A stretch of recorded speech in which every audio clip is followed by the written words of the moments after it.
Assalamualaikum warahmatullahi wabarakatuh. Waalaikumsalam. Selamat pagi Bu Tari. Kesempatan kali ini memang saya tugas CGP modul 2.3 diarahkan Bu Tari tentang pendampingan metode coaching akademis, supervisi akademis ya. Nah, tahap yang akan kita lakukan pagi ini tuh yang tentang pasca observasi, karena waktu pra observasi sama observasi itu tidak ada pendamping. Nah, untuk pasca observasi itu harus ada didampingin. Jadi Bu Tari ini adalah pendamping dalam CGP. Nah, baik, kita mulai ya, Dek. Baik. Itu yang pertama saya pengen tahu tuh kemarin gimana tuh pembelajarannya waktu habis kegiatan observasi itu, kegiatannya yang Ralin rasain waktu pembelajaran itu gimana? Ceritakan. Ya, Bismillahirrahmanirrahim. Waktu itu tuh kan memang pas lagi masa-masa remedial setelah PAS kalau nggak salah ya, PAS. Nah, terus waktu itu kan memang ada PPG juga untuk uji kinerja bukan uji kinerja, untuk PPL 1 waktu itu. Ralin ya? Iya, saya tugas ya. saya untuk PPL 1. Nah, di situ kan menggunakan metode problem based learning. Menggunakan metode problem based learning dengan yang sintak-sintak 5 itu tadi, PBL tadi, 5 sintak PBL itu ya diterapkan dengan menggunakan pendekatan saintifik dan berbantuan Kahoot dan simulasi PET waktu itu. Nah, simulasi PET-nya itu ternyata dari yang pertama, dari pertemuan pertama siklus itu berarti ya, itu anak-anak itu nggak pakai itu, terus lagi dipakein itu, mereka jadi lebih semangat, termotivasi, dan cara menilai motivasinya itu dengan menggunakan observasi angket yang ada di Padlet. Oke. Terus kendalanya saat melakukan pembelajaran dengan PBL di kelas itu ada nggak tuh kendalanya waktu itu apa? Waktu itu kendalanya kan dari berbagai siswa remedial ya, dari kelas 10-7, 10-8, 10-9, 10-10, 10-11. Waktu itu kendalanya itu variasi siswanya beragam, dan ada anak yang merasa sudah bisa, cuman waktu itu nggak selesai aja gitu. Jadi waktu ternyata kendalanya yang lebih utama waktu terlalu dekat gitu. Waktu terlalu singkat. Iya. Terus Pada saat selain waktu ada lagi nggak? dari waktu itu kendala yang kedua adalah siswa itu merasa termotivasinya ada peningkatan, tapi nggak semua, jadi tidak pukul rata gitu. Jadi masih ada yang variatif. Yang motivasi kalau misalnya dia mau serius belajar, tapi kalau misalnya enggak ya tetap aja. Terus kira-kira kalau solusinya untuk yang tadi kendalanya waktu terlalu singkat, kemudian keanekaragaman anak yang tadi yang disebutkan di Ralin itu, menurut Dek Ralin gimana solusinya? Karena kondisi ini adalah remedial, jadi mungkin solusinya kalau pada saat kelas terbiasa sudah menggunakan simulasi dan sudah menggunakan Kahoot, kemungkinan anak itu mungkin meningkatnya lebih kelihatan dan jelas gitu. Karena ini memang variasi kelas, jadi variasi kelasnya itu banyak dari kelas-kelas manapun, gabungan, jadi lebih banyak variasinya gitu. Nah, terus kira-kira waktu itu ada peningkatan berapa tuh dari hasil pengamatan yang di Ralin bandingkan gitu ya? Hasilnya itu naik apa gimana? Hasil waktu itu perbandingan nilainya kan pada saat sebelum remedial dan setelah remedial. Jadi peningkatannya itu ya 35%, karena pada saat itu anak tuh ada pernah waktu itu saya nilai motivasi juga, sebelumnya tuh nggak termotivasi, B aja gitu belajarnya. Pas lagi dicoba dengan metode yang baru, PBL tadi, dengan simulasi dan dengan Kahoot, ternyata mereka merasa tertarik dan termotivasi. Waktu itu kalau nggak salah aku lihat tuh Dek Ralin sempat menggunakan yang anak-anak coba berhenti dulu gitu, ingat ya? Yang Dek Ralin itu mungkin sebagai bisa untuk gimana itu kalau menurut Dek Ralin?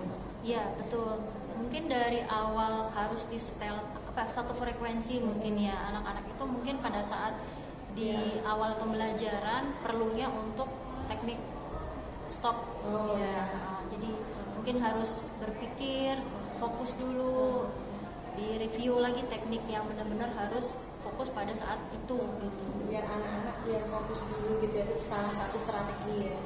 Gitu. Kalau untuk menurut Dek Ralin, orang atau apa yang bisa diajak kerjasama gitu ada nggak yang mau Dek Ralin ajak untuk Mungkin melakukan gitu teknik itu tadi, mungkin di kelas 10 itu guru MIPA mungkin ya. Jadi mungkin karena satu kesesuaian, ada yang di IKM ini ada materi yang bisa dibuat kolaborasi. Jadi mungkin satu rumpun itu mungkin ada perlu kayak apa ya, biar ada kesinambungan. Kalau misalnya belajar dengan teknik PBL dengan menggunakan ini, mungkin anak bisa bagus gitu ya nilai IPA-nya terkait dengan hasil belajar nantinya gitu. Nah kalau misalnya untuk MGMP fisika sendiri belum tahu.